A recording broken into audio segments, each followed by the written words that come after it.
Bismillahirrahmanirrahim. Assalamualaikum warahmatullahi wabarakatuh. Al-Fatihah ila ruhi sayyidina habibina syafi'ina Rasulullah sayyidina Muhammad ibn Abdullah sallallahu alaihi wa alihi wa sahbihi wa azwajihi wa dhurriyatihi wa alihi rijali bil jannah ya qawlan wa asrarihim wa anwarihim wa ulumihim wa qadim barakatih bid dini wa dunya wal akhirah.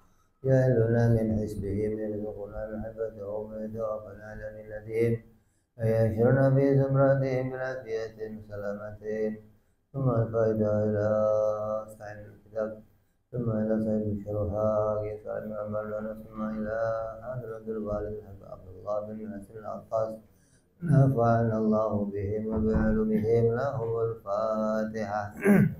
أعوذ بالله من الشيطان الرجيم بسم الله الرحمن الرحيم الحمد لله رب العالمين الرحمن الرحيم مالك يوم الدين إياك نعبد وإياك نستعين اهدنا الصراط المستقيم صراط الذين أنعمت عليهم غير المغضوب عليهم ولا الضالين آمين.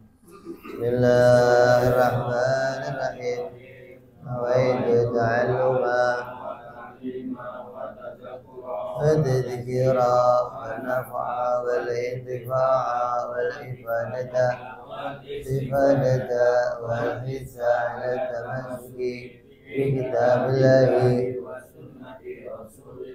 صلى الله عليه وسلم والدعاء إلى الهدى والدلالة على الخير ابتغاء مرضاته وقربه وصلاح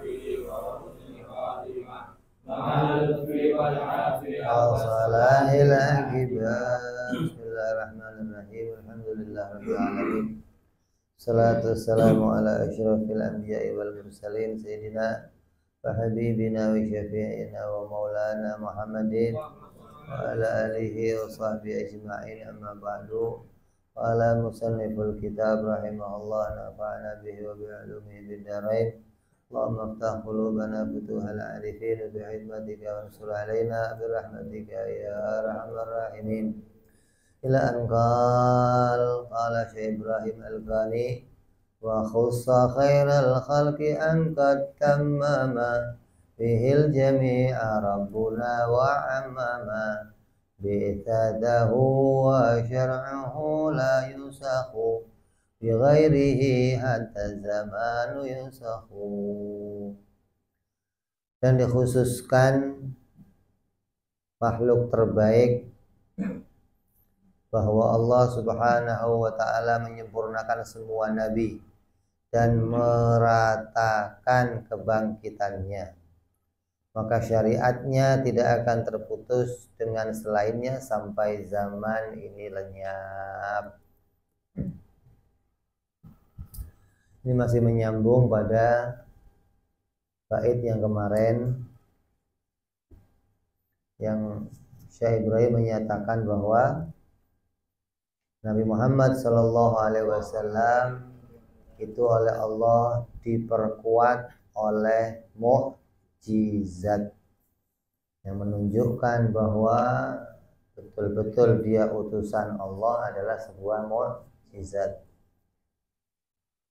Maka dilanjutkan bahwa di antara mukjizat Nabi Muhammad SAW adalah Al-Quranul Karim, yang mana Al-Quran ini adalah kitab yang dibawa oleh Nabi yang tidak akan tergantikan sampai akhir zaman. Maka telah dipilih dan ditetapkan oleh Allah bahwa makhluk yang paling mulia adalah Rasulullah SAW, dan beliau ditetapkan sebagai penutupnya para nabi, kuncinya para nabi, pungkasan para nabi. Maksudnya Allah menjadikan Rasul sebagai penutup para nabi, maka nabi terakhir adalah Nabi kita Muhammad Sallallahu Alaihi Wasallam. Tidak ada nabi lagi setelah beliau. Telah ditetapkan bahwa Allah Subhanahu Wa Taala menjadikan Rasulullah diutus untuk semua manusia dan jin, gak hanya kepada bangsa manusia, bahkan kepada bangsa jin. Maksudnya Allah telah mengkhususkan Rasulullah diutus kepada manusia dan jin dengan membawa taklif. Taklif itu beban. Taklif itu tanggung jawab yang harus dipikul oleh manusia dan jin.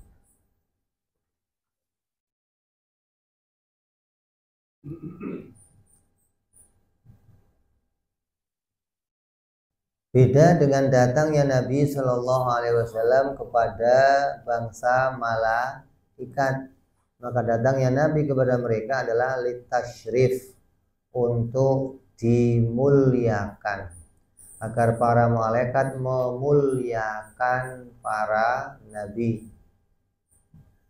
Karena malaikat itu sebelum datangnya Nabi juga sudah mendapatkan perintah dari Allah.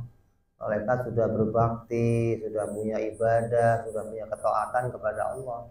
Hingga datangnya Nabi Muhammad dan para nabi yang lain kepada Nabi Muhammad, kepada para malaikat itu agar malaikat memuliakan para nabi-nabinya Allah. Beda datangnya Nabi ke kita. Kalau datangnya Nabi ke kita itu membawa beban perintah, hingga kita diminta untuk melaksanakan semua perintah-perintah itu yang nanti kita akan dimintain tanggung jawab. Akan ditanya gimana kita melaksanakan perintah tersebut, bagaimana kita mengerjakannya, bagaimana kita mentaatinya. Itu yang akan dipikul oleh setiap manusia setelah mereka dewasa. Sebelum mereka dewasa bagaimana? Mereka bebas. Gak ada perintah, gak ada tuntutan untuk orang-orang yang belum dewasa. Batasnya apa? Usia 15 tahun atau balik.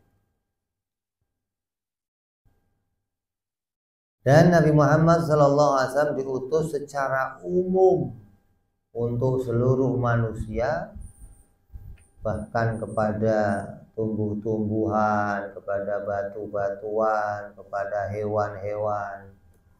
Ini hanya Nabi Muhammad SAW yang diutus secara umum oleh Allah Subhanahu wa Ta'ala. Karena Rasulullah diutus sebagai penutup para nabi, maka syariah beliau otomatis tidak akan mengalami perubahan dan tidak akan digantikan oleh syariat yang lain. Kalau nabi-nabi sebelumnya kan bukan penutup, berarti ketika nanti datang nabi yang baru, mungkin saja syariahnya dirubah, mungkin saja syariahnya ditambahin, mungkin saja syariahnya dikurangin gitu. Tapi kalau Nabi Muhammad nggak akan demikian. Kenapa? Allah menjadikan dia sebagai nabi penutup, berarti sampai tutupnya dunia syariahnya nggak akan tergantikan, nggak akan ditambah lagi, nggak akan dikurangi oleh siapapun. Menunjukkan bahwa apa yang dibawa Rasulullah menjadi agama yang sempurna. Sampai nanti akhir zaman sudah bisa menyelesaikan semua permasalahannya manusia. Kan yang namanya aturan itu untuk memudahkan jalan hidup kita. Coba ente hidup nggak pakai aturan gimana? Ribet nggak? Ente tingkat RT aja bikin jangan RT dah. Ente tingkat keluarga, hidup dalam keluarga juga ente bikin peraturan. Anak bangun jam sekian, kalau malam pulang jam sekian. Ini peraturan yang dibikin oleh keluarga. Kalau duduk harus demikian, kalau mandi harus begini. Kalau ini peraturan untuk apa? Dilaksanakan demi kebaikan kehidupannya. Nah begitupun kita hidup di dunia. Kalau kita nggak punya peraturan jadinya kayak apa? Ya? kayak kucing, kayak hewan dong kita. Maka Allah menjadikan kita peraturan. Maka dengan peraturan itu hidup kita menjadi bermartabat. Hidup kita menjadi manusia yang mendapat kemuliaan. Hidup kita menjadi berakhlak. Hidup kita menjadi teratur. Maka aturan yang dibawa oleh Nabi Muhammad adalah aturan yang paling sempurna. Kenapa? Karena udah nggak butuh ditambahin dan nggak butuh dikurangi, menunjukkan sempurna sampai nanti akhir zaman. Padahal dunia ini masih akan berkembang dengan perkembangan yang luar biasa. Mungkin aja tahun-tahun ke depan yang akan kamu lihat nanti udah robot-robot isinya. Tapi peraturan nggak akan diganti, tetap akan sama. Mungkin aja ke depan kamu akan melihat manusia bisa ke Mars, bisa ke planet-planet. Mungkin aja ke depan kamu akan bisa melihat manusia itu kalau makan udah nggak pakai nasi, pakainya kapsul buat sebulan. Udah nggak perlu tiap hari makan. Terus gimana? Puasa tetap jalan, nggak ada terus. Kalau manusia udah makan sebulan sekali gimana puasa, Bib? Ya tetap jalan, nggak terus ini akan dirubah syariahnya, nggak, tetap. Bagaimana kita tetap wajib melaksanakan syariah Nabi Muhammad SAW. Walaupun kamu mau ke bulan, walaupun kamu makannya setahun sekali, tetap kamu diperintah melaksanakan syariah Nabi Muhammad SAW. Maka Allah memilih Rasulullah SAW sebagai penutupnya para nabi dan rasul. Oleh karena itu tidak akan ada nabi lain yang menjadi pengganti atau penutup yang akan didatangkan oleh Allah. Maka Allah Subhanahu wa taala berfirman dalam Al-Qur'an, "Maka Muhammadun aba ahadin min rijalikum walakin rasulallahi wa khataman nabiyyin." Allah menjelaskan tuh, wa Nabi Muhammad tidak sekali-kali adalah mereka bapak dari seorang laki-laki di antara kalian, tapi dia adalah Rasulullah dan penutup para nabi-nabi. Allah langsung yang menyatakan dia penutup para nabi. Menunjukkan antara nabi yang satu dengan nabi yang lain itu saling mengenal. Antara nabi yang satu dengan nabi yang lain saling menceritakan. Nanti setelah saya akan datang nabi si Anu. Nanti setelah saya akan datang nabi si Anu. Itu diceritakan. Hingga kalau di Zabur kok nggak ada cerita Nabi Muhammad, bohong. Di Taurat kok nggak ada kabar Nabi Muhammad, bohong. Di Injil kok nggak ada nama Nabi Muhammad, bohong. Kenapa? Berarti mereka nggak bersambung sama Nabi Muhammad. Dengan mereka adalah utusan Allah, dan tiap utusan Allah pasti bersambung memperkenalkan nabi-nabi yang akan datang setelahnya. Nah, Nabi Muhammad menyatakan bahwa setelah saya nggak akan ada nabi lagi. Berarti dia betul-betul penutupnya para nabi dan rasul. Kok tiba-tiba kok muncul nabi baru, namanya siapa?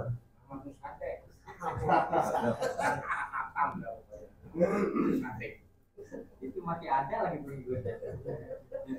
Udah jelek gitu, masih ada pengikut. Itu pikirannya orang yang menerima itu, saya juga nggak paham apa yang di pikirannya itu apa gitu loh. Kurang ngopi benar. Kurang ngobrol perkara iman, kurang jauh ngopinya.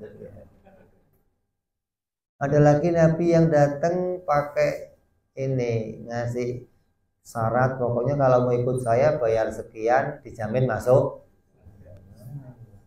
Gimana? Itu kalau beneran kira-kira ikut nggak? Udah nggak usah pakai macam-macam, bayar sekian langsung masuk surga. Kira tiket VIP apa gimana? Ya Allah. Jadi pentingnya seseorang muslim ngerti hukum itu ini, biar mereka nggak bisa ditipu oleh orang yang pinter tapi suka nipu orang lain. Pinternya itu dipakai untuk nipu orang lain, bukan pinternya untuk mengantarkan orang lain selamat, bukan. Kalau lihat orang bodoh seneng dia, karena orang bodoh itu makanannya orang pinter. Orang pinter masa mau nipu orang pinter, ya nggak kepake dong. Yang disana orang pinter siapa? Ya orang bodoh lah, itu makanan saya, mangsanya. Maka ketika Rasulullah ditetapkan sebagai penutup para nabi, secara otomatis beliau sebagai penutup seluruh utusannya Allah. Maka nanti akan turun Nabi Isa alaihissalam ke dunia, itu tidak bisa dinamakan sebagai penutup para nabi. Kenapa? Karena dia turun kembali, bukan baru diangkat sebagai Rasul, bukan, tapi turun kembali atau dijadikan oleh Allah kembali menjalankan syariah dan meneruskan syariahnya Nabi Muhammad Sallallahu Alaihi Wasallam. Ketika Nabi Isa turun dahulu, dia menjalankan syariah dia, membawa kitab Injil, kemudian diangkat oleh Allah ke langit. Ketika nanti diturunkan, maka dia akan melaksanakan syariah Rasulullah. Yang akan disampaikan adalah apa yang menjadi isinya kitab Al-Quran. Dia nggak akan bawa lagi Injil, nggak akan bawa lagi Taurat. Yang akan dibawa adalah kitab Al-Quran. Makanya Palestina itu nggak akan pernah hancur, karena tempat itu nanti akan jadi tempat turunnya Nabi Isa alaihissalam, tempat perjuangannya Nabi Isa alaihissalam. Maka tempat itu akan terus dijaga oleh Allah sampai nanti hari kiamat. Itu kalau sekarang kok berusaha diperangi, dijajah, karena banyak kepentingan seseorang dengan negeri Palestina, khususnya siapa? Orang-orang Zionis. Kalau orang-orang Yahudi betul-betul menanti akan turun penyelamat akhir zaman. Kalau orang Zionis punya misi menanti turunnya siapa? Dajjal, yang akan jadi pasukan, yang akan jadi pemimpin diri mereka untuk mengalahkan para nabi. Justru mengalahkan Nabi Isa, mengalahkan yang lain, mereka turun menanti turunnya Dajjal di sana. Dan Nabi Isa akan turun menjalankan syariah Rasulullah Sallallahu Alaihi Wasallam. Maka selain Allah memilih dan menetapkan Rasulullah sebagai utusan untuk seluruh alam raya, maka Rasulullah diutus kepada manusia dan jin hingga kepada Ya'juj wa Ma'juj untuk menjelaskan perintah Allah. Siapa sih Ya'juj wa Ma'juj? Ya'juj wa Ma'juj itu ya, saya mengatakan keturunan Nabi Nuh alaihissalam. Ada yang mengatakan bangsa jin. Ada yang mengatakan, yang jelas tetap Ya'juj wa Ma'juj itu bukan bangsa hewan, hingga mereka tetap terkena taklif, terkena syariah Nabi Muhammad, yang sekarang ini sedang dipenjara di tempat tertentu, yang nanti kemudian akan keluar. Ketika keluar berarti dia terkena lagi syariah Nabi Muhammad SAW. Kok keluarnya dulu waktu Nabi Isa? Ya mereka aman, nggak ada syariah untuk mereka. Nabi Isa nggak diutus untuk Ya'juj wa Ma'juj. Tapi ketika keluarnya zaman Nabi Muhammad sekarang, maka dia terkena taklif, terkena perintahnya Nabi Muhammad. Karena Nabi Muhammad diperintah menyeluruh untuk seluruh makhluknya Allah, bangsa jin dan manusia. Jadi Ya'juj wa Ma'juj bangsa apa? Ya kalau nggak jin, ya gitu aja, nggak usah nanya bangsa apa, udah pokoknya. Yang jelas bukan bangsa hewan, bukan bangsa malaikat. Kalau malaikat yang nggak terkena taklif, kalau hewan nggak terkena taklif. Tapi karena dia mendapat perintah dari Allah, berarti dia bangsa manusia. Tapi kan bentuknya begini, mau bentuknya kerdil, mau bentuknya kecil, mau bentuknya, yang penting dia keturunan anak Nabi Adam alaihissalam. Dan Ya'juj wa Ma'juj juga nanti akan dibunuh oleh Nabi Isa alaihissalam. Di mana bunuhnya? Di tanah Palestina. Dajjal juga akan dibunuh oleh Nabi Isa di mana? Di tanah Palestina. Maka Palestina itu menjadi tempat yang bersejarah dari zaman nabi-nabi terdahulu sampai nanti akhir zaman. Munculnya para nabi yang muncul di situ, berakhirnya penjahat-penjahat dunia ya di situ. Ini penjahat dunia bukan kelas Hitler lagi nih, kelasnya kelas luar biasa. Firaun masih kalah. Firaun ngaku Tuhan tapi nggak bisa ngapa-ngapain. Dajjal udah ngaku Tuhan, bisa menghidupkan orang mati, bisa. Ya, Ya'juj wa Ma'juj luar biasa lagi. Jumlahnya jutaan. Yang sekali datang kampung habis. Sekali datang desa habis. Sekali datang kali sat. Asal lewat dia, kali surut langsung habis airnya. Tahu dicidugin, tahu dia apa malah dia. Pokoknya luar biasa. Dan mereka akan dikalahkan di tanah Palestina. Maka tanah itu tanah yang diberkahi, yaitu menjadi tanah atau ibu kotanya orang Islam gitu. Kenapa? Karena pernah menjadi kiblatnya umat Islam, berarti ibu kotanya umat Islam. Hingga seluruh umat Islam harus merasa memiliki kota Palestina, negara Palestina.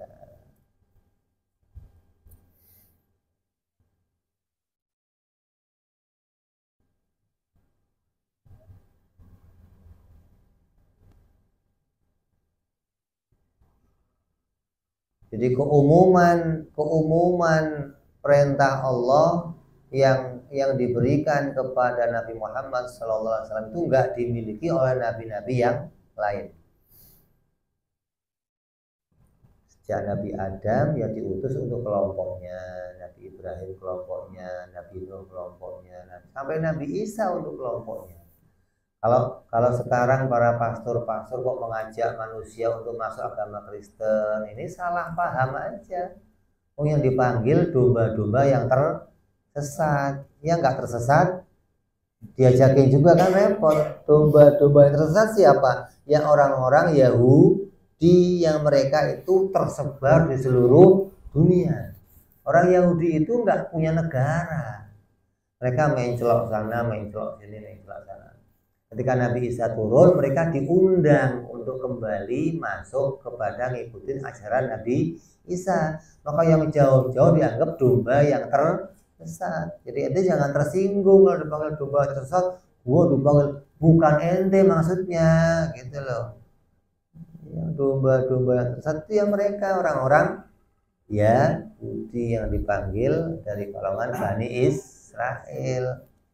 Nah kalau kita diundang ya ayyuhan nas, hei para manusia, undangannya menyeluruh nih, umum nih, nggak hanya untuk golongan domba, tapi seluruh manusia, seluruh hambanya Allah, manusia dan jin diundang oleh Nabi Muhammad Sallallahu Alaihi Wasallam. Maka menurut ulama muhaqqiqin, Rasulullah diutus pula kepada para nabi terdahulu dan juga para umatnya. Nggak tanggung-tanggung. Nggak cuman untuk golongan yang setelahnya, bahkan Nabi Muhammad diutus untuk nabi-nabi yang terdahulu dan umat yang belum lahir orangnya.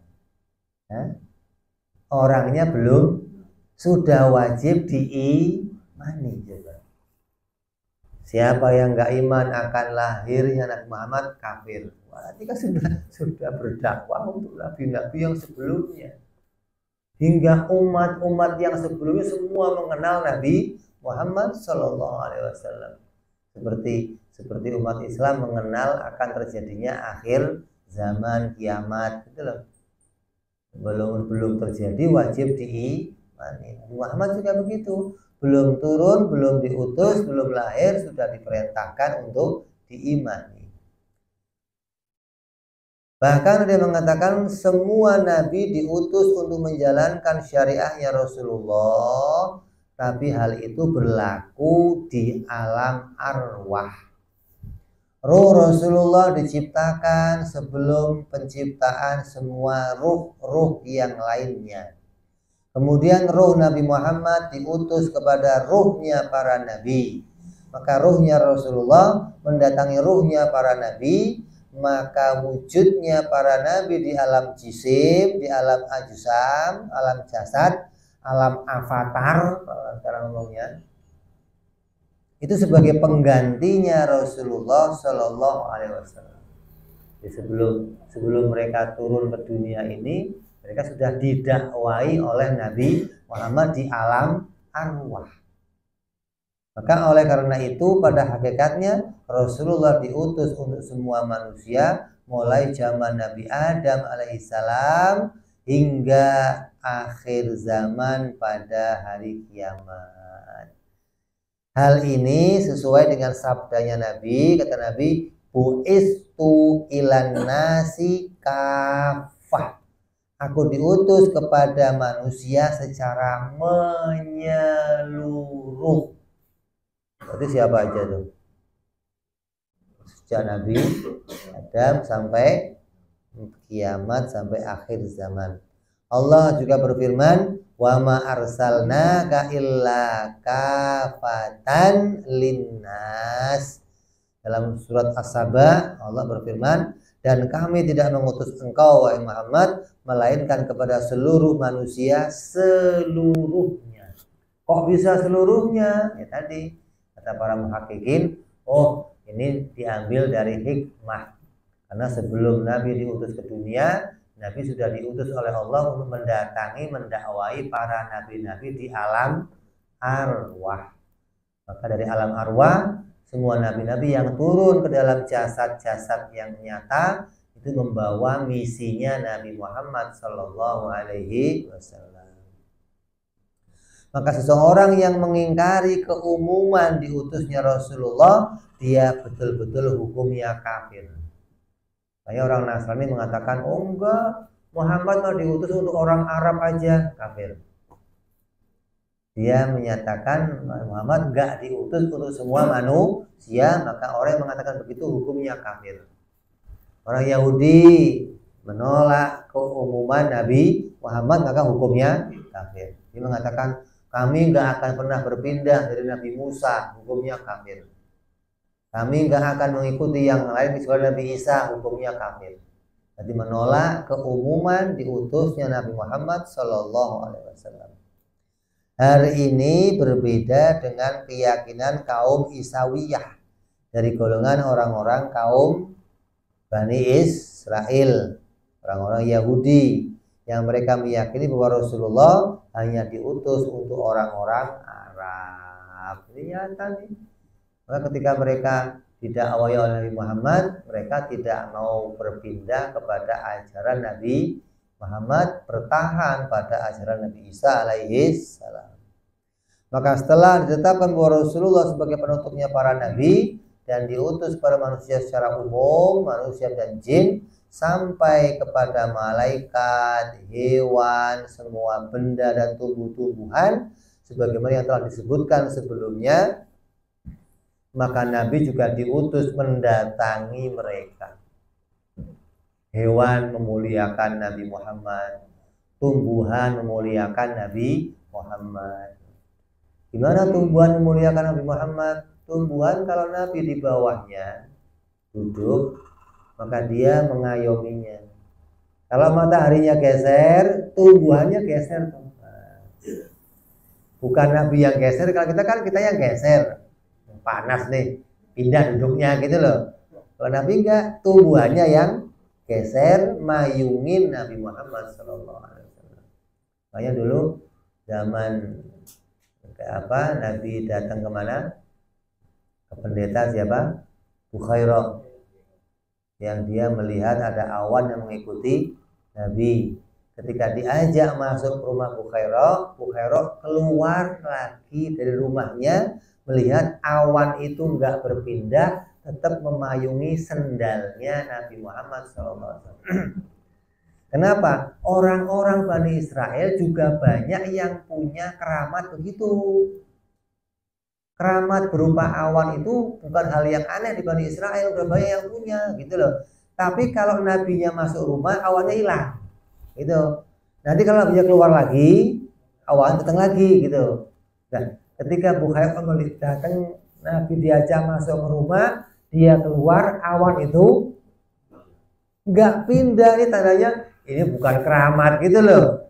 Dia tahu ini bukan karomah, ini namanya mukjizat gitu. Beda dengan keramatnya wali-wali pada zaman Bani Israel.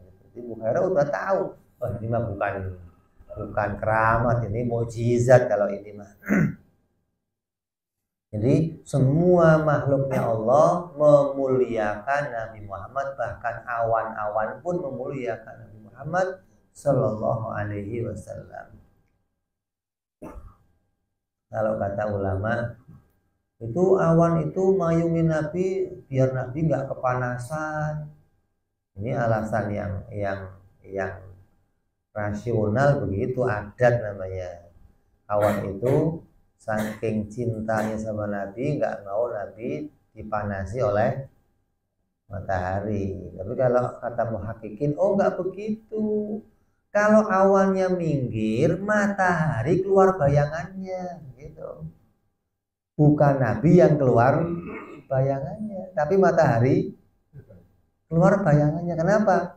Sinar itu yang lebih kencang, yang lebih besar sinarnya akan menimbulkan bayangan di tempat yang lain.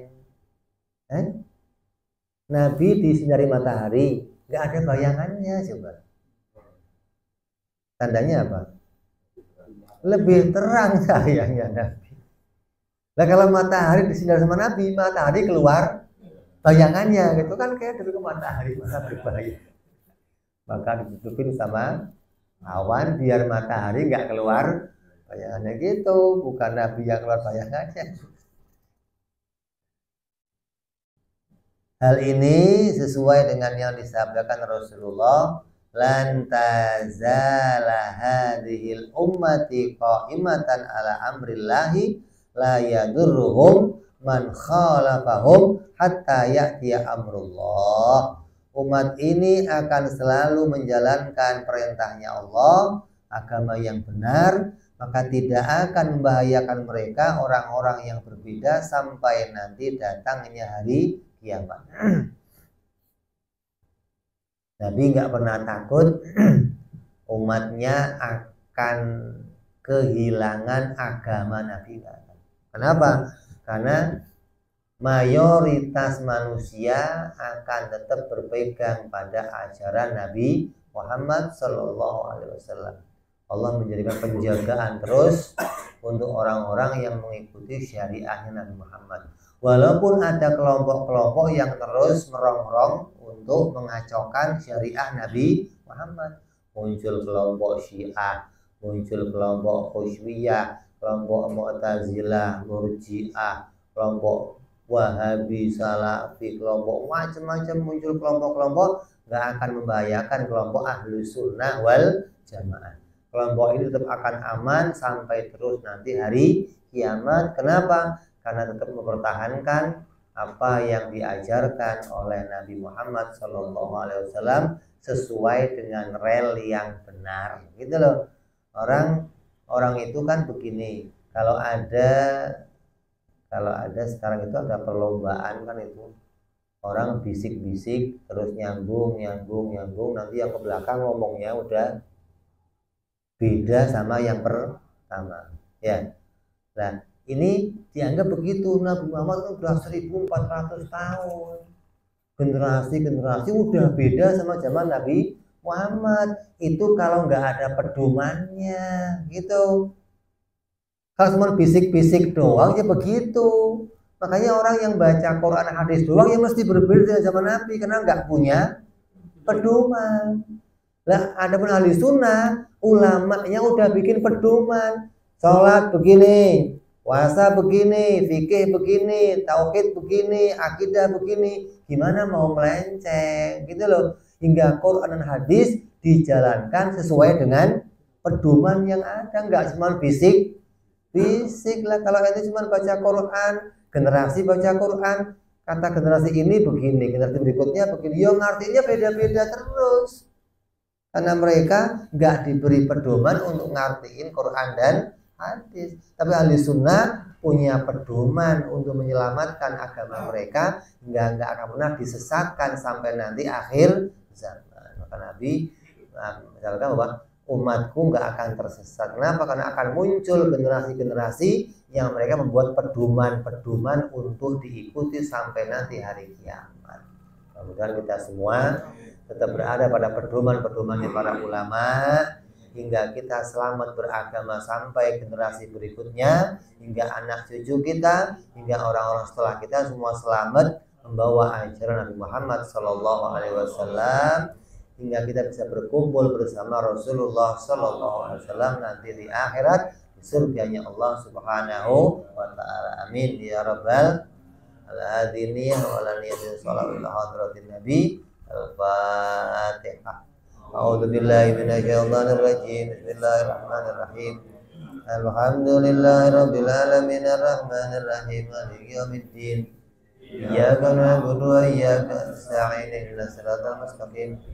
Siratal ladzina an'amta 'alaihim ghairil maghdubi 'alaihim waladdallin. Amin. Ya Rabbana rabbana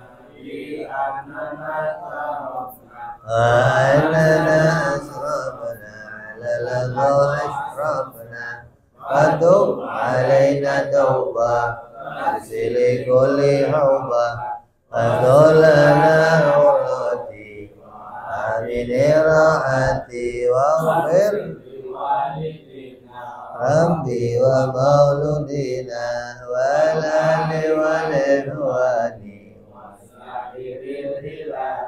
وكل ذي محبة أو جيرة أو صحبة والمسلمين أجمع آمين ربي وأجرا وجودا منا ربك بسامي منا بالمصطفى رسولي نرضى بكل سولي وسلم ربي عليه أنت الحبيب وآله وصحبه أنت تنسي صحبي والحمد لله في الفتح والسبحان ربك رب العزة عما يصفون سلام على المرسلين الحمد لله رب العالمين. Assalamualaikum warahmatullahi wabarakatuh.